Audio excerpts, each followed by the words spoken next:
Hello. Social entrepreneurship जो term है उसे हमेशा या ऑफन गलत समझा जाता है। लेकिन सोशल एंटरप्रेन्योरशिप यानी सामाजिक उद्यमिता होता क्या है? आज हम इसी के बारे में बात करेंगे और हम समझेंगे एक सामाजिक उद्यमी से जो है विक्रांत तिवारी जी।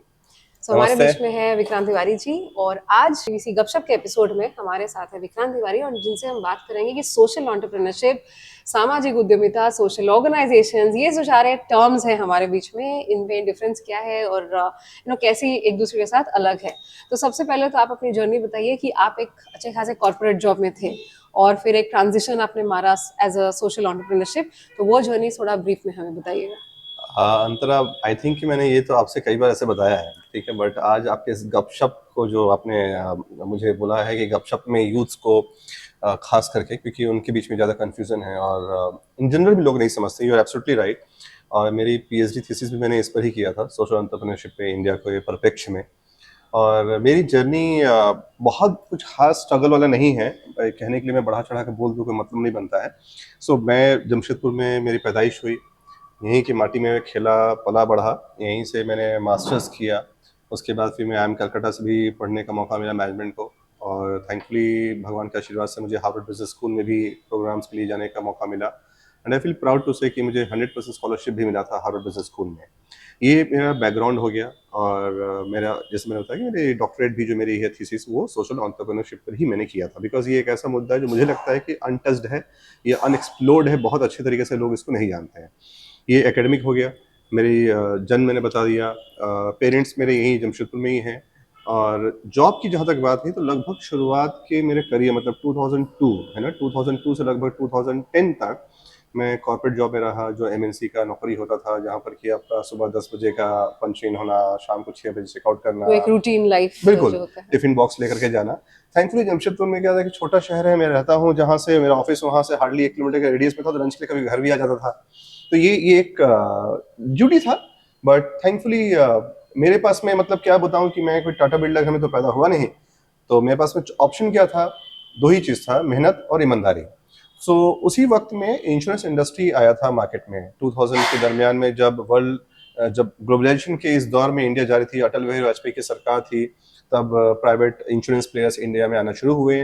तो मुझे भी 2002 के दशक में, उस टाइम पे जो टेन्योर था, उसमें मौका मिला। एंड अगेन मुझे बहुत अच्छा रहा कि मैं 2002 में जब इंश्योरेंस इंडस्ट्री में आया, उसके बाद में मैं काफ़ी अच्छा से काम करते हुए बहुत जल्द से जल्द प्रोग्रेस करता गया, और मैं 2006 तक में लगभग मैं ब्रांच मैनेजर बन गया था। और 2008 तक मैं सीनियर ब्रांच में बन चुका था। और एमएनसी में काम करने का एक अपना मजा था। मतलब समझिए कि मैं जमशेदपुर से कलकत्ता भी यहाँ से फ्लाइट में जाता था। उसमें किंगफिशर की फ्लाइट उड़ती थी यहाँ से। And that was a luxury. Correct. Of course, I mean हाँ, जमशेदपुर टू कलकत्ता अगर आपको जाने करेक्ट। मिल जाए फ्लाइट में, और ज़रूरत ही क्या क्या है चाहिए। लेकिन फिर भी तो जाते हैं। मतलब मैं बताना ये चाह रहा हूँ कि एक लग्जरी का लाइफ चला था। हुँ, 2010 का जब एक ऐसा समय आया था, उस समय थ्री इडियट मूवी आया था, हुँ, है ना, जिसमें कि आमिर खान बहुत बोलता था, यार कामयाबी के पीछे, है ना, कामयाबी झक मार के आई है ना, हुँ, काबिल बनो। हुँ, वो फिल्म था। और उसके बाद में मैं दिल्ली में था, और दिल्ली में मैं एक मीडिया हाउस के साथ में था, जहाँ पर एडवर्टीजमेंट पार्ट था मेरा। मैं मीडिया से, मतलब मैं आपकी तरह जर्नलिस्ट नहीं था, तो एड एडवर्टीजमेंट की दुनिया में था। और तभी मैं उसमें एक आध घटनाएं घटी मेरे साथ में, जो मुझे प्रेरित किया कि लाइफ को सिर्फ एटीएम मशीन मत बनाइए। और ये मैं बहुत गंभीरता से बोलना चाहता हूँ आज के यूथ को, क्योंकि आप जिस दिन पढ़ाई करते हैं ना, तभी दिमाग में आपके मन में आता है कि मुझे सैलरी कितना मिलेगा, पैकेज कितना मिलेगा, तो आप पढ़ाई से उसी दिन कट जाते हैं। बिकॉज देन आपकी पढ़ाई पढ़ाई नहीं होती है, वो एक मिशन ड्रिवन है कि मुझे ये करना, ये पाना है। और आज मैं आपके कैमरे पर बोलने की हिम्मत कर रहा हूँ कि अगर आज ये कह दिया जाए कि आईआईटी में या आईआईएम में कैंपस बंद, कितने बच्चे जाना चाहेंगे आईआईटी? जी, कितने बच्चे जाना चाहेंगे आईआईएम? जी। लिख के रख लीजिए आप ऐसे। मतलब एजुकेशन के लिए तो कोई नहीं नहीं जाना जा रहा, चाहेगा। अनफॉर्चुनेट ही है। हुँ, ये हुँ, अनफॉर्चुनेट है। और थैंकफुली उसमें एक बुक में पढ़ा था 2010 में, स्टे हंग्री स्टे फुलिश। या ये बुक हुँ, हुँ। रश्मि बंसल ने, जो आईएम अहमदाबाद के अलमनाई जी, थी, जी। उन्होंने पढ़ा था। उनका लिखा हुआ था, मैंने पढ़ा उसमें। तब मुझे वेंकट कृष्णन, जो आईएम अहमदाबाद का अलमनाई था, जिसने गिव इंडिया चालू किया था, हुँ, उसके हुँ। बारे में पढ़ने का मौका मिला। मैं उनसे मिला, और वो मेरे लाइफ का एक टर्निंग पॉइंट था कि उनसे बात करके मिलना, उस समय थ्री इडियट मूवी देखना। फिर मुझे लगा ठीक है यार, उस समय थैंकफुली मैं शादीशुदा नहीं था, तो खर्चे मेरे लिमिटेड थे। माँ बाप का एक लौता बेटा, बहनें हैं मेरी, लेकिन मेरी जो आवश्यकताएं थी मैं पूरी कर ले रहा था, जो कमाया था उससे हो जा रहा था। तो मैंने डिसाइड किया कि कॉर्पोरेट जॉब छोड़ करके अभी मैं सोशल सेक्टर में काम करूंगा। और उसके पहले आई थिंक आपको पता होगा कि मैं जमशेदपुर में भी चाइल्ड लेबर्स के लिए काफी काम करता था, बट वो मेरा पार्ट टाइम करता था मैं, क्योंकि मेरे पास में कहते हैं ना कि अपनी खुद का पेट भर ले फिर किसी का भर जी। पाता है, तो मैं पेट भर रहा था। उसके दरमियान में जो भी मेरे पास में एक्स्ट्रा टाइम, पैसा, रिसोर्स होता था, एक्सेलराई एनआईटी के स्टूडेंट्स भी मेरे साथ मिल जाते थे और हम यहीं पर जो बच्चे होटल में गैराज में काम करते थे उनको पढ़ाने का काम करते थे। तो मन में तो था ही कहीं ना कहीं कि उनके लिए कुछ करना है। फिर ये 3 idiot movie, stay hungry stay foolish book, Venkat Krishna से मिलना, ये सब ने मुझे मोटिवेट किया और मैंने कॉर्पोरेट जॉब को टाटा बाय बाय किया और मैं मुंबई की तरफ चला गया। सो हमें जहाँ तक समझ में आता है एज अ जर्नलिस्ट ऑल्सो कि सोशल एंटरप्रेन्योरशिप वो होता है जहाँ पे आप समाज के एक प्रॉब्लम को एड्रेस भी करें और अपना अपना प्रॉफिट्स भी रखें। So does that mean the same to you और is it different? You are absolutely right. So एक बेसिक थिन लाइन है सोशल ऑर्गेनाइजेशन में एंड सोशल एंटरप्राइज में, ठीक है। तो सोशल ऑर्गेनाइजेशन जिसको लोग ट्रस्ट, एनजीओ, सोसाइटी वगैरह वगैरह नाम देते हैं, नॉन प्रॉफिट ऑर्गेनाइजेशन, ठीक है। तो वहाँ प्रॉफिट वर्ड डिलीट हो जाता है क्योंकि वो और भी ज्यादा ग्रांट्स पे है Correct. और प्रॉफिट आप ले भी नहीं सकते बिकॉज प्रॉफिट डिक्लेयर नहीं होता, नहीं नंबर होता वन। है, हाँ। सेकेंड की आपके पास में वहां पर जो ग्रांट जो मिल रहा है, जो डोनर है, आपको उसके टर्म्स कंडीशन पे काम करना होता है। Correct. से एग्जांपल, अगर मान लीजिए कि एक एनजीओ मुझे कहता है कि विक्रांत जी मुझे एक स्कूल रन करना है, तो मैं उसको बोलूंगा ठीक है मुझे पूरा बाइफर्केशन देना। अगर वो बाइफर्केशन मुझे दिया कि ये 1 लाख रुपए मुझे 1 साल में खर्च करने हैं, तो मैं उसको पैसा भी उसी हिसाब से देते जाऊंगा और वो पूरा जब तक खर्च नहीं करेगा अगला पैसा मिलेगा नहीं, राइट। उसमें आपकी सैलरी हो सकती है, उसमें आपका रनिंग कॉस्ट हो सकता है, बट प्रॉफिट नहीं हो सकता है। ये हो गया social organization. Now social enterprise थोड़ा सा इससे डिफर हो जाता है। The only difference here is कि यहाँ पर अनलाइक अदर एंटरप्राइज जहाँ प्रॉफिट प्रायोरिटी होता है, यहाँ पर वो सोशल एंगल प्रायोरिटी होता है। तो टॉप में हमेशा ऑब्जेक्टिव जो होता है वो होता है बॉटम ऑफ द पिरामिड, या किसी चैलेंज को या किसी सोशल इशू को आप एड्रेस करना चाह रहे हैं और उसके साथ में आप सस्टेनेबिलिटी बनाना चाहते हैं। तो word is sustainability rather than profit. तो बट सस्टेनेबिलिटी कैसे बनेगा? वो तभी बनेगा जब you have surplus money. Again social enterprise जो होते हैं वो जो उसमें प्रॉफिटेबिलिटी की जो वर्ड आपने यूज किया, वो जब बनाते हैं तो उसमें डिविडेंड डिक्लेयर नहीं करते हैं।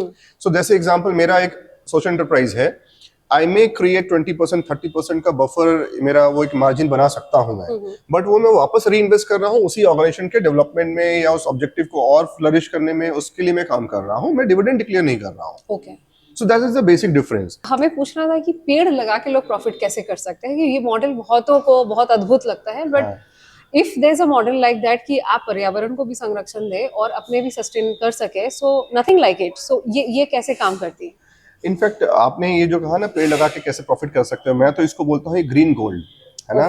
सो I give a term called green gold. इस ग्रीन गोल्ड को मैं क्यों बोलता हूँ? बिकॉज पेड़ की जो अपनी खासियत है, थ्योरेटिकली तो आप पढ़ ही सकते हैं कि इतना का ऑक्सीजन वो दे रहा है, इतना कार्बन ऑफसेट कर रहा है, इतना का पानी स्टोर कर रहा है, जिसको आप नहीं मानेंगे, मुझे पता है आपके व्यूअर्स भी नहीं मानेंगे। नहीं मानेंगे से ज्यादा मतलब है कि वो उसको बहुत अपील नहीं करता है ना। अब आप जिस प्रॉफिट की तरफ, फैंसी नहीं है, हाँ, अब जिस प्रॉफिट की तरफ आपने पॉइंट किया कि आपका ऑर्गेनाइजेशन पेड़ लगाकर कैसे पैसा कमा सकता है, तो मैं बता दूं कि जब आप कहते हैं पैसा कमाना, सो अगेन मेरे लिए वो पैसा से ज्यादा है वो एक सरप्लस बनाना, वो जो सरप्लस मुझे और काम करने को प्रेरित करता है। मैंने जो ट्री प्लांटेशन का जो मॉडल, आपने मेरा जो प्रीवियस ऑर्गेनाइजेशन का नाम लिया कि प्रीवियस ऑर्गेनाइजेशन में क्या किया था, तो प्रीवियस ऑर्गेनाइजेशन में एक मॉडल कॉन्सेप्ट लॉन्च किया गया था, जहां पर कि हमने एक प्लेटफॉर्म पे काम किया कि कोई भी व्यक्ति, अगर आपका बर्थडे, जैसे एग्जांपल के तौर पे आपका बर्थडे, एनिवर्सरी या स्पेशल डेज है, आपको मुझे ग्रीट करना था, तो नॉर्मली हम क्या करते हैं, फ्लावर बुके देते थे आपको। सो फ्लावर बुके, या हमारे यूथ, मैं भी यूथ मानता हूँ, जब मैं 90s में, जब मैं 12वीं में पढ़ता था, तो उसमें ग्रीटिंग कार्ड का बड़ा कॉन्सेप्ट था।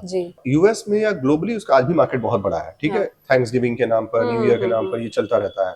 तो हमने ये देखा कि फ्लावर बुके या ग्रीटिंग कार्ड देने के लिए लगभग आप 150 से 200 रुपए खर्च कर ही देते हो।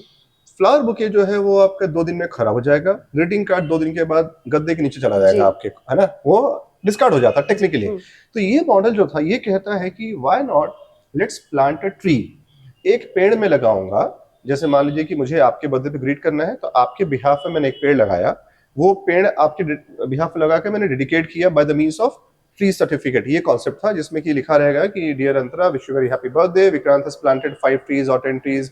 मान लीजिए कि आप, हमें मिले भी है 2 सर्टिफिकेट्स, या ओह ग्रेट। सो वो सर्टिफिकेट आपको मिलेगा जिसमें लिखा रहेगा यहाँ पेड़ लगा आपके लिए। एंड आपने उसको एक ग्रीटिंग कार्ड के रूप में प्रिंट चाहा तो प्रिंट ले लिया, या डिजिटली रखना चाहते डिजिटली रख लिया आपने। तो बदले में आपने क्या देखा कि यार एक यूनिक कॉन्सेप्ट है, फ्लावर बुके तो खत्म हो जाता है, ये पेड़ तो यार बड़ा अच्छा बन रहा है और बहुत कम लागत में। तो मान लीजिए कि मेरी लागत एक्स अमाउंट है, ऊपर से मेरा ओवरहेड कॉस्ट जो है वो 25% है, तो 25% गिव्स मी सरप्लस मनी, वो कुशन मनी है जो मुझे अगले फर्दर प्रोजेक्ट्स को बनाने का मौका देता था। ये मॉडल था उसमें। तो आपने जो पूछा कि प्रॉफिट कैसे बनाते थे, ये मॉडल था। तो मैंने एक नीड को समझा। वो नीड क्या थी? आपकी जरूरत थी ग्रीटिंग करने का, बिकॉज इंडिया का भी अगर आप मार्केट देखें, अब देखिए कितने फेस्टिवल्स आते हैं। And I think it's okay to be replicable, right? Right. हाँ. And there are so many companies now, organizations, जिन्होंने replicate किया। Now, अब मेरा current organization जो है, जो adivasi.org है, जिसके बारे में मैं आपको बता रहा था इस conversation से पहले, उसने एक स्टेप और फर्दर लिया। यही मैं कहता हूँ कि एज अ सोशल एंटरप्रेन्योर आपको हमेशा नया इनोवेशन खोजते रहना चाहिए। जी। Don't just copy paste. Copy paste करके ठीक आप कर लो, इट्स ओके, बट इनोवेशन, हाँ, बट इनोवेशन को बंद मत कीजिए आप। और मैं भी इनोवेशन किया हूँ जो अभी आदिवासी.org के प्लेटफॉर्म के थ्रू, उसमें मैंने क्या देखा कि हमने पेड़ लगाया। पेड़ कहाँ लगाया? पेड़ लगाए हमने रूरल कम्युनिटीज के पास में, उनके गांव में जाकर के, क्योंकि सबसे ज्यादा डिपेंडेंसी उनकी होती है। अब देखिए कि वो गांव में अगर मान लीजिए जानवर रखे हैं, तो उनके लिए उनको फॉडर चाहिए। वो फॉडर कहाँ से मिलेगा? जंगल से मिलेगा। उनके घर अगर टूट जाते हैं बारिश में, या उनको घर बनाना होता है, तो उनको बैम्बू या जो वुड चाहिए, टिम्बर चाहिए, वो कहाँ से लाएंगे? जंगल से लाएंगे। तो अगर मैंने वहां पर खाली जगहों पर पेड़ लगाया, तो उनकी जो जरूरतें थी इन पेड़ों से पूरी हो जाएगी।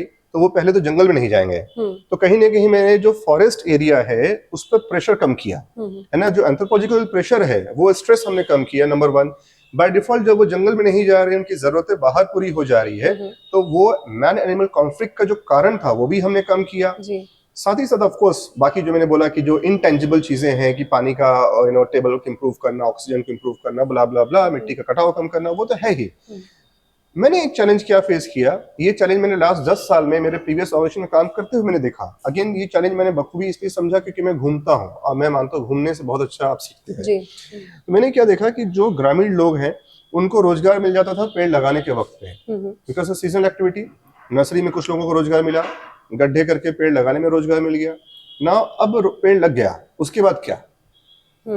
अब उसके बाद उसको साल, 2 साल, 4 साल लगेगा उस पेड़ से उनको fruit, fodder, non timber forest produce मिलने में, राइट? तो 4-5 साल जेस्टेशन पीरियड है। Correct. उस दरमियान में अगर मैंने उनके लिए लाइवलीहुड क्रिएट नहीं किया, तो उनके पास 2 चैलेंज होता है। एक कि उन पेड़ों की देखभाल छोड़ देंगे, दूसरा they will be forced to migrate to the nearby town और सिटी, क्योंकि उनके भी तो घर चलाने हैं। जरूर। उनकी जरूरतें कहाँ से पूरी होगी? गांव में उनके खेती करके जो भी उनकी जरूरतें पूरी हो रही थी वो इतना सफिशिएंट नहीं है, ठीक है? या उनकी जो मजदूरी, क्योंकि खास करके अगर मैं अभी फिलहाल इस वक्त में झारखंड स्टेट की बात करूं, तो झारखंड स्टेट में अनफॉर्चुनेटली बहुत अच्छा इरिगेशन सिस्टम नहीं है, अनलाइक मध्य प्रदेश, क्योंकि हमारा तो रेनफेड मानसून है ही नहीं है। That is where farmers are not very actually suffer, progressive, right? But इसमें आप देखिए ना कि मैनेजमेंट, मतलब जो भी स्ट्रेटेजी बनाने वाले ऊपर बैठे हुए हैं, मैं बोलूंगा कुछ भी तो लगेगा कि मैं किसी गवर्नमेंट के खिलाफ बात करूं। It's not about that. As a citizen I feel pain and I feel concern, I am concern about it, क्योंकि मैं महाराष्ट्र देखता हूँ, या मैं एमपी का सबसे अच्छा एग्जांपल देता हूँ मैं, या पंजाब चले जाइए आप, वहाँ देखिए कितना बढ़िया इरिगेशन सिस्टम है। 3-3 फसल वहाँ किसान ले पाते हैं। मैं यहाँ देखता हूँ कि सिर्फ बारिश के समय धान की खेती करते हैं, वो भी नहीं कर पा रहे क्योंकि बारिश हो रही है। इस साल तो और बुरी बात है। तो ऐसे हालात में आप उनके लिए कर क्या रहे हैं? सिवाय माइग्रेशन के अलावा कुछ नहीं। लास्ट ईयर में जब कोप 28 में गया था दुबई में, यूएई में कॉन्फ्रेंस में, मैं थैंकफुली मैं अटेंड करने का मौका मिला था, मैं गया था, तो मैंने देखा कि क्लाइमेट चेंज का एक बड़ा रीजन माइग्रेशन भी है। एंड ये यूएन का एक कमिटी है जो कि माइग्रेशन पे काम कर रहा है। अच्छा। And migration does not mean shifting from one country to another country, shifting from one continent to another continent. It is migration is from village to city. That has been a problem in this country also. Yes, a lot. yes. Gandhi ji बोले थे चलो गांव की ओर, कहाँ हुआ? नहीं, वो तो शहर की ओर। करेक्ट। अब मैंने ये चैलेंज को मैंने देखा कि क्यों जाते हैं वो शहर की तरफ। सो जैसे अभी एग्जांपल के तौर पे फार्मर्स के पास में आज के दिन पे, मैं अभी जमशेदपुर जो हेडक्वार्टर है इस सिंहभूम का, मैं इसका एग्जांपल ले लूँ। आप चले जाइए किसानों के पास में, उनके पास में बारिश में धान की खेती के अलावा कोई दूसरा ऑप्शन फिलहाल मुझे दिखता नहीं है जिसपे वो बहुत अच्छे से कॉन्फिडेंटली भरोसा कर सके। कुछ लोग हैं जो मेहनत करके सब्जी उगा रहे हैं, but it's not sustainable model. तो अभी उनके पास में मौका क्या होता है? ऑप्शन अपने परिवार को मजदूरी करके उनको भरण पोषण करने के लिए, कि वो सामने के जो शहर में या शहरी क्षेत्र में जहाँ फैक्ट्रियां हैं या दिहाड़ी मजदूरी है उसमें काम करने चले जाते हैं। और मोर और लेस यही हालत हर वो राज्य में है जहाँ पर कि खेती का या एग्रीकल्चर को कमर्शलाइज तरीके से, बेहतर तरीके से नहीं मॉडल बनाया गया है। तो मैंने ये देखा कि जब वो माइग्रेट करते हैं तो कहाँ जा रहे हैं? सिटी में जा रहे हैं। नियर बाई टाउन में जा रहे हैं तो अपने साथ में जो वहाँ की कला संस्कृति है वो भी छोड़ के जा रहे हैं वो। राइट। तो ट्राइबल आर्ट एंड क्राफ्ट का पहला मर्डर वहाँ हो जाता है मेरे नजर में। I am sorry I am using this word murder because वो कला संस्कृति जो है उसको संभालने वाला आदमी चला गया गांव छोड़ करके शहर में, और शहर में जाकर के वो एक छोटे से चौल में रहता है, छोटे से झोपड़ी में रहता है, और वो छोटा सा चौल और झोपड़ी जो है वहां पर आप देखिएगा फिल्थी गंदा हालात में उनको रहना पड़ता है, जिसके चलते उनकी बीमारी होती है, स्किन डिजीज होता है, वाटर लॉगिंग होता है। अब ये मुंबई बहुत सारे प्रॉब्लम होते बहुत हैं, सारे है प्रॉब्लम ना। अब बीमारी तो है ही, प्लस उस शहर में भी आप देखिए अगर वो आदमी आता है तो शहर में भी आपका कंस्ट्रक्शन का बाहर पड़ता है, कंस्ट्रक्शन है, उनके बच्चों के लिए स्कूल बनाना होगा, उनके लिए बहुत सारी चीजें करना पड़ेगा, मेडिकल है, तो ये कहीं ना कहीं ट्रांसपोर्टेशन है, तो आप क्लाइमेट चेंज की तरफ में बढ़ते हैं। तो migration leads to climate change. अफसोस इस बात की है कि हम सोचते हैं कि विकास यही है। हाँ, तो यही परसेप्शन को ही मैं कोशिश कर रहा हूँ कि कम करूँ और इसको चेंज करूँ। तो मुझे लगता है आदिवासी.org कोशिश कर रहे हैं कि इकोसिस्टम वहीं पे बनाया जाए जहाँ पे माइग्रेशन तो दूर की बात, वहीं अपने में वो इतना परिपूर्ण हो जाए कि अपने ही चीजें खुद कमा के अपने गांव में ही रह सके। Absolutely. So I am creating a holistic, sustainable model. Yeah. Based on the nature-based solution. Correct. ठीक है. So I say that it's a sustainable livelihood through nature-based solution. Okay, that is how you define it. Yes, yeah. So if for example, because हमारा podcast अभी बच्चों के लिए बन रहा है, यूथ को बन रहा है, कि जिसके पास हमारे शहर में बहुत ज्यादा विजन होता है लेकिन बहुत ज्यादा नहीं होता है क्योंकि बहुत ज्यादा एक्सपोजर बच्चों को नहीं मिल पाता है। तो अगर आपसे पूछा जाए कि अगर कोई बच्चा सोचता है या कोई यूथ सोचता है कि मुझे कुछ चेंज करना है, लेकिन अमूमन ये देखा जाता है कि अगर वो चेंज करना है तो वही झोला लेके चलो, सो वो कॉन्सेप्ट तो अभी गया। So how do you want to guide them कि सिर्फ झोला लेके भीख मांगने को ही सोशल एंटरप्रेन्योर या ऑर्गेनाइजेशन नहीं बोलती, it can be a self sustainable enterprise all together and you can actually be job givers also. So वो कैसे करे, how will you give that guidance? अंदर आई डोंट नो आपके इस वर्ड पे कि भीख मांगने पे ट्रोल हो जाओगे आप। हाँ, लेकिन लोग करते हैं कि मुझे पैसा दे दो, लेकिन उनको चैरिटी करना रहता है। सो मैं बता रहा हूँ कि जो लोग उसके सपोर्टर है वो ट्रोल कर सकते हैं आपको। So let me put in different way. Internet I guess. या so let me put in different way कि मैं भी जब ना एक बार एक बड़े वरिष्ठ आईएएस ऑफिसर, मैं उनका नाम नहीं ले रहा हूँ, कोट कर रहा हूँ, मैं उनसे दिल्ली में मिला था लॉन्ग बैक इन 2009, ठीक है, 9-10 में। वो उस समय में एक जमशेदपुर की भी डिप्टी कमिश्नर रह चुकी हैं, डीसी रह चुकी हैं, and I think of the record मैंने आपको बोला भी उनके बारे में। तो मैं ना गरीब बच्चों को पढ़ाता था, तो उन्होंने मुझे बोला कि Vikrant, are you trying to be God? हाँ मैडम, आप क्या कहना चाह रही हैं? शी सेड कि भगवान बनने की कोशिश मत करो, तुम जो फ्री में जो देते हो ना, जो फ्री में पढ़ा दिया, फ्री में खाना खिला दिया, फ्री में ये कर दिया, तुम कहीं लेके नहीं जा रहे हो उनको आगे। उन्होंने बहुत अच्छा एग्जाम्पल दिया कि सबसे ज्यादा क्वालिफिकेशन वाइज लिटरेसी रेट जो है वो कहाँ का इंडिया में? केरला। सबसे ज्यादा आप देखेंगे जीडीपी या जो रेवेन्यू है, वो कहाँ पर है? गुजरात एंड पंजाब। तो उन्होंने मुझे एग्जांपल दिया कि अगर आपको कुछ करना है तो ऐसा करो जो सस्टेनेबल हो, ऐसा करो जिससे उनकी लाइवलीहुड बने। आप जब पढ़ा रहे हो बच्चों को, मैं उसमें गरीब बच्चों को फुटपाथ पे पढ़ाता था, तो बोले कि ये बच्चे आपके साथ 10 साल तक पढ़ेंगे, गारंटी है? मैंने कहा नहीं। बोले तो उन बच्चों को जिसको आप 10 साल की पढ़ने की गारंटी नहीं दे सकते हैं, वो एक प्यून का भी नौकरी के लायक नहीं बन पाएगा, तो आप अपना समय, एनर्जी, रिसोर्स को वेस्ट कर रहे हो।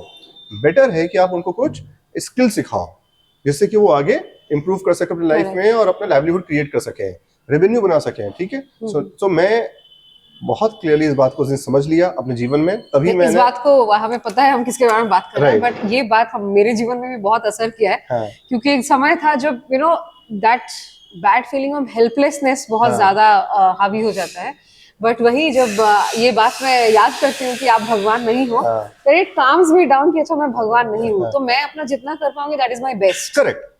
सो से एग्जांपल, आपके पास अपने रिसोर्स एक्स होंगे, हो सकता है मेरे को by virtue of whatever reason, मेरी एकेडमिक, मेरे सर्कमस्टांसेस, मेरे सिचुएशन, मेरे सराउंडिंग के चलते मेरे पास x+20 हो, मेरे से बेहतर किसी के पास x+100 होगा। Correct. Now it's you who has to decide कि वो जो आपके पास x या x+ जो है उसको आप कैसे बेहतर तरीके से यूटिलाइज करें, सो दैट कि आप मोर स्किल्स क्रिएट करें। करेक्ट।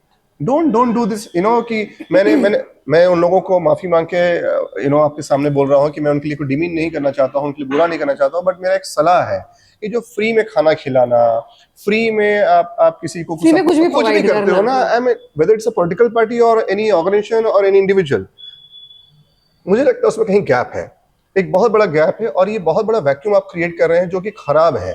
लॉन्ग I टर्म में। think you are not empowering them, you are Yes. making them उस चीज का आदी बना दे रहे हो आप। मेरा जो डेफिनेशन है सोशल एंटरप्रेन्योरशिप के लिए, और जो मेरे आपके जो व्यूअर्स है खासकर यूथ जो देखना चाहते हैं, मैं उनसे फिर से कहता हूँ कि इंडिया में सोशल एंटरप्रेन्योरशिप के लिए बहुत बड़ा मार्केट है।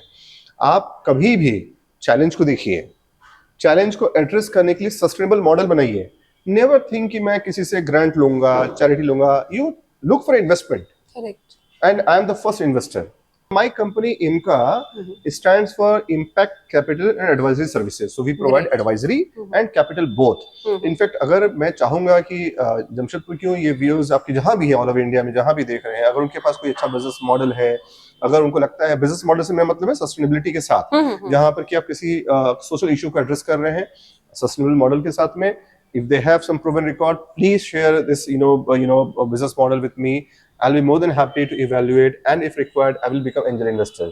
ग्रेट, ठीक है। सो आपके पास में इन्वेस्टर्स मार्केट में पैसा लेके बैठे हैं, ट्रस्ट मी, मैं खुद खोज रहा हूँ, मुझे अच्छे मॉडल्स मिलते नहीं हैं। क्योंकि होता क्या है, वो किसी एक सक्सेसफुल को देख करके रेप्लिका करने में आ जाते हैं, इनोवेशन नहीं लाते हैं। करेक्ट, जैसे मैंने भी कहा कि आदिवासी.org में मैंने इनोवेशन क्या लाया कि आपको ग्रीटिंग का ऑप्शन तो है ही, बट साथ में हैंडीक्राफ्ट प्रोडक्ट मिलेंगे free of cost, something tangible to touch, feel and so you are now conserving the tribal art and craft along with tree plantation, gifting. Correct, मैंने एक इकोसिस्टम डेवलप किया आदिवासी.org में, जहां पर एक व्यक्ति किसी के गिफ्ट करने के लिए 5 पेड़ लगाता है, बदले में वो 5 पेड़ के लिए जो 1000 रुपए कंट्रीब्यूट किया, उसका एक हैंडीक्राफ्ट प्रोडक्ट वो ESG रेटेड है जो आपको गिफ्ट में दे सकता है। सो आपका पैसा का अनफॉर्चुनेट जो एक माइंडसेट होता है ना कि मैं देने वाला हूं, मैं अपर साइड हूं, लेने वाला नीचे है, तो मैं उसकी डिग्निटी को भी रिस्पेक्ट कर रहा हूं।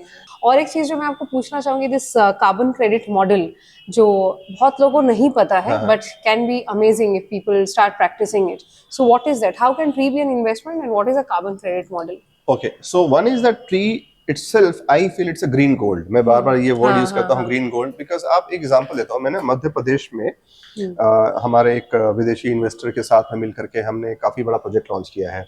मध्य प्रदेश में हम लोगों ने लगभग 1 करोड़ 20 लाख पौधे लगाए लास्ट ईयर। ठीक है, ये 1 करोड़ 20 लाख पौधे जो हैं, ये हमने जो लगाया है, इस पर भविष्य में उस पर कार्बन क्रेडिट का क्लेम करेंगे या कार्बन क्रेडिट का वैल्यूएशन होगा।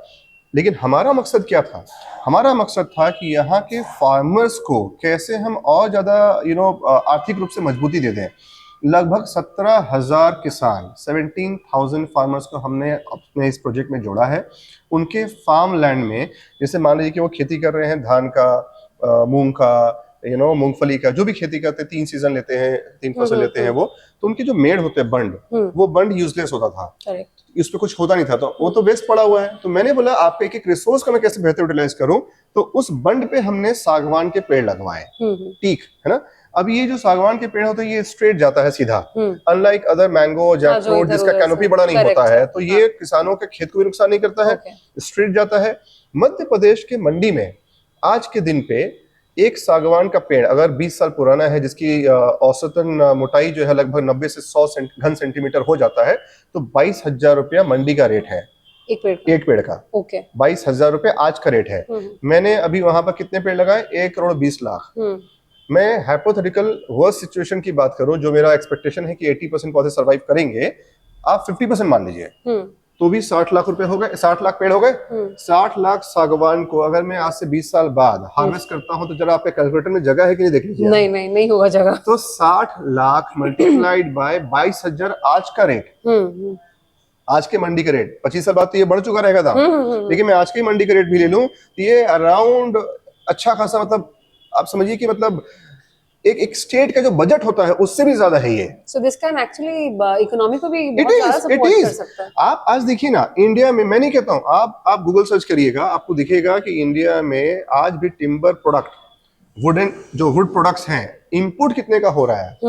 मिलियंस ऑफ डॉलर का इन्वेस्ट आप हर साल इंपोर्ट हो रहा है। Exactly, that's my point. And that is a replicable model. Yes. Very easily. मैं चाहता था झारखंड में करना, अनफॉर्चुनेटली यहाँ का इकोसिस्टम मुझे सपोर्ट नहीं किया। हाँ, but it's replicable if the government supports. Yes.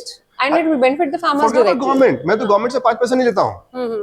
MP में शिवराज सिंह चौहान जी चीफ मिनिस्टर थे, मैंने पेड़ लगाया, उन्होंने तारीफ किया, मुझे इंकरेज किया, इतना ही काफी था। बस मैंने उनसे 5 पैसा नहीं मांगा। ये सारा इन्वेस्टमेंट मैंने बाहर से लाया, इन्वेस्टर्स को मोबिलाइज किया, इन्वेस्टमेंट किया, पेड़ लगाया, ऑफ कोर्स मेरे सर्विस का मैंने चार्ज किया, that is what sustainability is all about. ठीक है, मैंने ये मॉडल बनाया, अब इसका क्रेडिट जो है मैं इसको सेल करके इन्होंने सस्टेनेबल मॉडल मैंने बना करके यहाँ पे इंप्लीमेंट करने का कोशिश किया ना। ये मॉडल मैं झारखंड में कर सकता हूँ, ये उड़ीसा में कर सकता हूँ, बंगाल कर सकता हूँ, ऑल ओवर इंडिया गवर्नमेंट कर सकती है, तो क्यों नहीं करती है मुझे नहीं पता।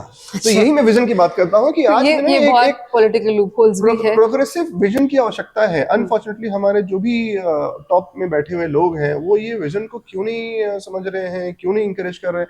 अगर आज आपके व्यूअर्स, अगर मान लीजिए मैं अभी फिलहाल जमशेदपुर में बैठा हूँ, मैं झारखंड को अगर बात करूँ तो यहाँ के अगर फार्मर्स अपने घर पे अपने खेत में जो पेड़ लगाए हैं लास्ट 3 साल में, ठीक है, अपने से माने लगाए हैं वो पेड़ या लगाना चाहते हैं वो पेड़ लगाए, हर पेड़ को मेरा टीम है ना वो उसको टैग करेगा, उस कार्बन क्रेडिट कैलकुलेशन करेगा and I will pay them. Correct.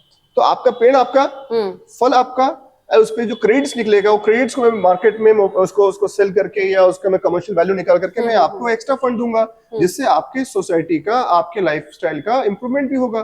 तो ये मॉडल है कार्बन क्रेडिट का। क्योंकि जो भी विदेश में कंपनियां या आज इंडिया में तो अभी कानून नहीं है बहुत स्ट्रिंजेंट कि जो पोल्यूट कर रहे हैं ईयू में या जो दूसरे डेवलप्ड कंट्रीज है जिन्होंने इतना पोल्यूशन किया है, उनको कभी ना कभी अपने को पोल्यूशन को कम करने के लिए कार्बन क्रेडिट्स लेने पड़ेंगे।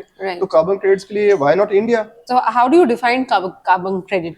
सो कार्बन क्रेडिट का मॉडल ऐसा होता है कि कार्बन क्रेडिट में 2-4 एंगल्स होते हैं। एक होता है कि आप जो पेड़ लगा रहे हैं वो अगर आपका कार्बन क्रेडिट के लिए जो इन्वेस्टमेंट आ रहा है वो नहीं होता तो क्या पेड़ लगता है या नहीं लगता। जैसे एग्जांपल के तौर पे किसान खुद से लगा सकता था क्या? अगर वो खुद से लगा सकता था तो आपको कार्बन क्रेडिट क्यों चाहिए? वो तो खुद ही लगा रहा था।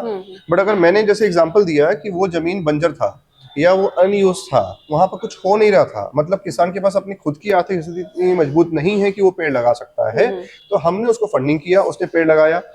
तो एडिशनैलिटी का एक कॉन्सेप्ट होता है, वो हमने किया कि भैया ये हमारे चलते एडिशन बना, तो वो कार्बन जितना अवशोषित कर रहा है, एक पेड़ की औसतन उम्र में 40 वर्ष मान लो और 1 साल में 25 किलो कार्बन वो ऑफसेट कर रहा है मान लीजिए, तो 40 साल के दरमियान में जो कार्बन वो अवशोषित करेगा उसको हम लोग कार्बन क्रेडिट बोलचाल अपने गणित की भाषा में कन्वर्ट करते हैं। 1 ton is equal to 1 carbon credit.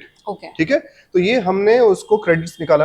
अब क्रेडिट जो है वो बड़ा वोलेटाइल मार्केट है, वो $1 से लेकर के $20 तक जा सकता है। It's just like equity market. ठीक है, सो अभी जो पेड़ है जब उसका क्रेडिट होता है तो उसके स्टैंडर्ड काफी अच्छा माना जाता है, बिकॉज आपने नेचर कंजर्वेशन किया, वाटर टेबल को इंप्रूव किया, सॉइल इरोजन को रोका, बायोडाइवर्सिटी को इंप्रूव किया।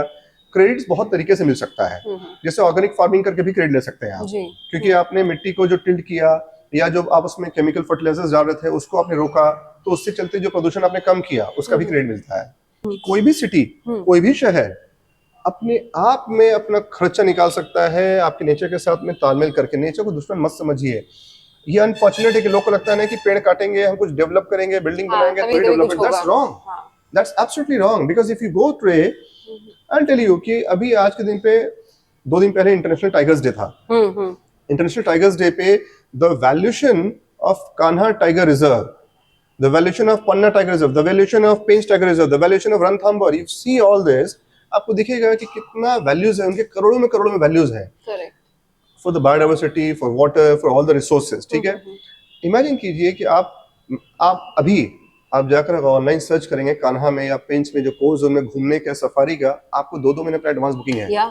मिलेगा नहीं आपको सीट। कितने टूरिस्ट आते हैं, so that's to prove the revenue. Correct. So आप झारखंड, मैं एग्जांपल दूं झारखंड का, जो कि कहा जाता है खंड ऑफ झार is tree, right, land of forest, झाड़ों का खंड। हाँ, अब बताइए कितने टूरिज्म को आप अट्रैक्ट कर पाए? नहीं, कुछ नहीं, क्यों? पॉलिसी नहीं डेवलप हुई है, पॉलिसी है, करेक्ट, बट आपने टूरिज्म डेवलप नहीं किया।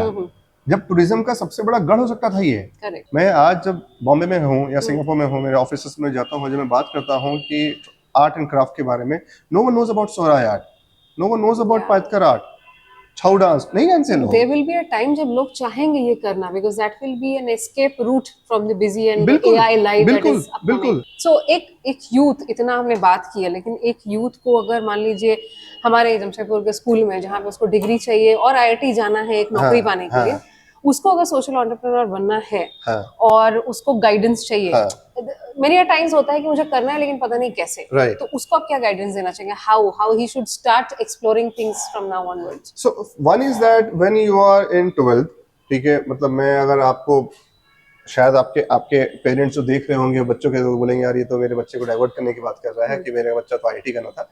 मैं उनको भी रिस्पेक्टफुली ये कहना चाहूँगा कि आप अपने बच्चे को आईटी क्यों भेज रहे हैं, अपने दिल से पूछिएगा, पेचेक के लिए या नॉलेज के लिए। या ठीक है, अगर पेचेक के लिए है तो फिर मेरा और आपका बात ही बंद हो जाता है, क्योंकि मैं डिस्कनेक्ट है, राइट। बट अगर आप चाहते हैं कि नहीं मेरा बच्चा वहां जाके कुछ रिसर्च करे, कुछ इनोवेशन करे, तो that is what social enterprise. Innovation, research, कुछ नया करना, यही तो है।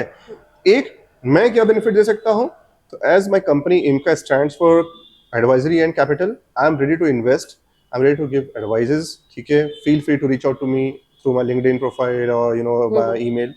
इन general, start internship as early as you can. Correct. Say example, अभी आपका ये पॉडकास्ट है, राइट। अभी मान लीजिए कि पॉडकास्ट में आपकी बहुत सारे स्किल लोगों की जरूरत पड़ती होगी। कोई आदमी हो सकता है कि नहीं मैं चाहता हूँ कि मैं एक अच्छा स्टोरी टेलर बनूं। He or she should think for internship with you. Right. I'm just giving example. Don't look for check. Only theoretical knowledge. हाँ. वो काम नहीं करता है। Correct. This See how things happen. मैं अभी ना इंडोनेशिया में था, और मैं ये ऑन रिकॉर्ड इसलिए कहना चाहता हूँ कि मैं वहां गया था। काफी एक फेमस डांस होता है केचक डांस, ठीक है। मैं गया था, आई वाज रियली डिसअपॉइंटेड, ठीक है, बट ठीक है, उनका ट्रेडिशन है। मैं बताने ये चाह रहा हूँ, इतनी भीड़ थी, हजारों की संख्या में लोग आए थे उस डांस को देखने के लिए। मैं किसी को डिमीन नहीं कर रहा हूँ, बट हमारा छऊ उससे काफी बेहतर है। हमारा यहाँ का फोक डांस उससे काफी अमेजिंग है। We are a land of art and culture, right? But still आपने कहाँ मार्केट किया? Correct. I mean, we have everything, right. all raw materials present. Imagine कि एक ग्रुप यहाँ का, आपका इस यूथ के कॉलेज का कोई बच्चा एक प्लेटफॉर्म बनाता है, और सिर्फ इसको ही वो प्रमोट करता है विदेशों में प्रमोट करता है। ठीक है, यहाँ के कल्चर को, यहाँ के डांस को, कि भैया 7 दिन का टूर है, आपको ये चीज हम दिखाएंगे। आप मुंबई जाइए, वहाँ तो स्लम टूर को भी ऑर्गेनाइज करते हैं। एग्जैक्टली। धारावी देखने लायक चीज है ना, लोग जाते हैं। एग्जैक्टली। धोबी घाट देखने जाते हैं लोग, जब से आमिर खान की फिल्म आ गई, right? So people go, they pay for that. So out of many things you have guided people well, and I think learning by doing is the best thing. But how do you manage families? Because आप भी एक transition आपने किया है, बच्चों को भी इस प्रेशर है। ठीक है, हमारे बच्चों को खास करके बहुत ज्यादा प्रेशर है, या तो जेई कर लो या तो नीट कर लो, anything that guarantees you a good job. I know it's not wrong, but it's different than what we think maybe, but how to handle that pressure? See, there are two aspects, right? एक कि आपके आसपास के लोग कैसे हैं, ठीक है। जैसे एग्जांपल के तौर पे मेरे पिताजी टाटा स्टील में थे, तो वो रिटायर हो गए, बट वो चाहते थे मैं भी टाटा से ज्वाइन कर लूं। वो चाहते बेटा तुम अप्रेंटिसशिप में अप्लाई करो। हर टाटा स्टील पेरेंट चाहता है कि मेरा बच्चा भी टाटा स्टील अप्रेंटिसशिप में चला जाए, जबकि मैं एक बहुत खराब इंजीनियर बनता। मुझे फिजिक्स और मैथ्स में इंटरेस्ट नहीं था। I was also told, but I hate science. Right? So मुझे कमर्शियल मैथमेटिक्स समझ में आता था, ठीक है, प्रॉफिट लॉस समझ में आता था, परसेंटेज समझ में आता, लेकिन मेरे को वो साइन थीटा कॉस थीटा ये सब नहीं जमता था। मुझे फिजिक्स नहीं पसंद आता था। मेरे पापा चाहते थे, ठीक है, कि मैं टाटा से नौकरी ज्वाइन कर लूं, ये कर लूं, या तुम कर लो, दादा ने किया, नाना ने किया, तुम भी कर लो। मैंने कहा बट ठीक है, मुझे नहीं करना है यार। थैंकफुली मेरे पेरेंट्स ने मान गए। तो जो भी आपके अभी व्यूअर्स हैं, मैं उनके पेरेंट्स तक अगर ये बात जाता है, मैं उनसे रिक्वेस्ट करूंगा, हम्बल रिक्वेस्ट करूंगा कि आप अपने मन से पूछिए कि आप क्यों चाहते हैं। अगर आपके लाइफ में सिचुएशन ये है कि नहीं मुझे बिना कमाए घर चलना मुश्किल है, देन अपने बच्चे को कोई ऐसा स्किल सिखाइए, चाहे डिजिटल मार्केटिंग का हो या कोडिंग का हो या कुछ भी, जिससे तुरंत जॉब मिल जाए। लेकिन अगर आपका मकसद वो नहीं है, आप जानते हैं कि नहीं मैं कंफर्टेबली अपने घर में बच्चे को रख सकता हूँ, 5 साल मौका दे सकता हूँ, देन प्लीज इंकरेज हिम और हर कि go do some internship what you like. Because family को कन्विंस करना पड़ता है, फैमिली को बनाना पड़ता है, बिकॉज फैमिली भी ना एक अपने माहौल में, अपने सामाजिक प्रेशर में जी रहे होते हैं। Correct. फादर भी चाहते नहीं कि मेरे बच्चा प्रेशर में जाए, वो अपने समाज के प्रेशर में आकर अपने बच्चे को प्रेशर में डाल देते हैं। ठीक है, तो थैंकफुली मेरे पेरेंट्स बहुत ज्यादा पढ़े लिखे नहीं होने का बोलते हैं ब्लेस्ड इन डिस्गाइज, जो वर्ड यूज करते हैं हम लोग। हाँ, तो मेरे साथ वही हुआ कि बोले ठीक है जो करना कर लो, अभी क्या ही करना है। तो मैंने कहा ठीक है ना। अभी मेरे लिए एक बहुत अच्छा एक एग्जांपल मैं ये कहता हूँ कि अगर मान लीजिए कि बच्चा 12वीं में है, आप यूएस से कंपेयर कीजिए, आप अपने बच्चे को यूएस भेजना चाहते हैं, राइट? आप यूएस के बच्चों से कंपेयर करके देखिए कि यूएस का बच्चा 12वीं जाते जाते कोई ना कोई एक प्रोजेक्ट पे, कोई ना कोई एक ऑब्जेक्टिव पे फोकस होकर इंटर्नशिप शुरू कर देता है। Correct. आपने कोई बच्चे से पूछा कि बेटा तुमने इंटर्नशिप कहाँ किया? Correct. तुमने कौन सा प्रोजेक्ट किया? आप चाहते हैं मेरा बच्चा यूएस जाए, बट वर्कर बन के ही क्यों जाए? Correct. आप एक एंटरप्रेन्योर बना भी भेज सकते हैं उसको आप, ठीक है। और इनफैक्ट बड़े बड़े मैनेजमेंट इंस्टीट्यूशन, हार्वर्ड, स्टैनफोर्ड, आपके आईएम्स, अगर कोई सोशल एंटरप्रेन्योर है तो उसको एक्स्ट्रा वेटेज देता है कि अगर आपको सोशल एंटरप्रेन्योर बनना चाहिए, पहला तो बनना चाहिए मेरी नज़र में, क्योंकि अगर आप वो नहीं बनेंगे तो जो देश के चैलेंजेस हैं, जो आपके समाज के चैलेंजेस हैं, वो बढ़ता जाएगा। उसको खत्म करने के लिए बहुत सदी लग जाएगा। आई डोंट नो कैसे होगा, बिकॉज आप सोचेंगे सिर्फ गवर्नमेंट कर ले तो नहीं हो सकता है। करेक्ट। ठीक है, एंटरप्रेन्योर्स को करना पड़ेगा। अगर आप कर लेते हैं तो बहुत अच्छी बात है। अब करना है तो कैसे करना है? करना है तो सबसे पहले मैंने आपको जो एक सलाह दी कि आप इंटर्नशिप करना शुरू कर दीजिए। इंटर्नशिप करना शुरू कर दीजिए। इंटर्नशिप बहुत सारे सोशल एंटरप्रेन्योर्स जो हैं वो देते हैं अपने पास में। ठीक है, आप जा करके सीखिए, घूमिए, घूमिए जरूर, बिकॉज घूमने से आपको पर्सपेक्टिव मिलता है। आज मैं जो बातें कर पा रहा हूँ उसमें मुझे लगता है मेरा बहुत बड़ा एक जो नॉलेज मेरे को पास में है, या जो मैं आपसे बात कर पाता हूँ बिकॉज ऑफ मेरा ट्रैवलिंग के चलते, जो लोगों से मैं इंटरेक्ट करता हूँ, मैं देखता हूँ, सीखता हूँ, समझता हूँ, तो वो एक बहुत अच्छा चीज़ है। तीसरा, reach out to people like not me, मेरे से बेहतर लोग हैं। ठीक है, रीच आउट टू पीपल। जब भी आपको कुछ भी मन में कोई सवाल हो, मुझे एवरी वीक एटलीस्ट 5 से 6 लिंक्डइन पे मैसेज आते हैं जो मुझसे करियर के लिए या ट्रांजिशन के लिए, अब बड़ी बड़ी कंपनी में, हाँ, पेटीएम में जो काम कर रहा है, ओला में काम कर रहा है, वैसे लोगों के अच्छे डिजाइन के लोग भी मुझे लिखते हैं। आप कभी को लिखते हैं तो आप छोटे नहीं हो जाते हैं, क्योंकि मैं भी किसी को लिखता हूँ सलाह लेने के लिए। इट्स ओके, बिकॉज ये लर्निंग फेज है। हो सकता है मैं 10 को लिखूंगा, कोई एक जवाब देगा, जरूर, है ना? तो आप झिझकिए मत, आपको सीखना है, जिस सेक्टर में सीखना आप सीखिए। जैसे मैंने बताया कि मार्केट बहुत बड़ा है, एंटरप्रेन्योरशिप तो अपने आप में चीज़ है ही। जॉब सीकर आप मत बनिए, जॉब गिवर बनिए। आप जॉब क्रिएट कर सकते हैं। कार्बन क्रेडिट का मैंने एक एग्जांपल दे दिया आपको, है ना? आप सोशल मीडिया का यूज़ कीजिए, लिंक्डइन के थ्रू आप रीच आउट कीजिए, और internship is the best thing. Cool.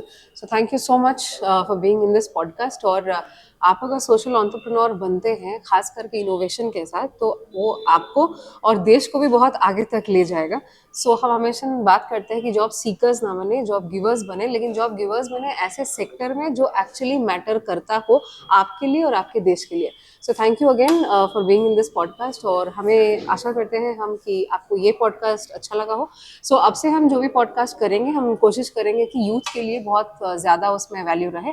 So keep watching the viral company TVC Gupshup, and do like, share and subscribe our channel. Thank you so much.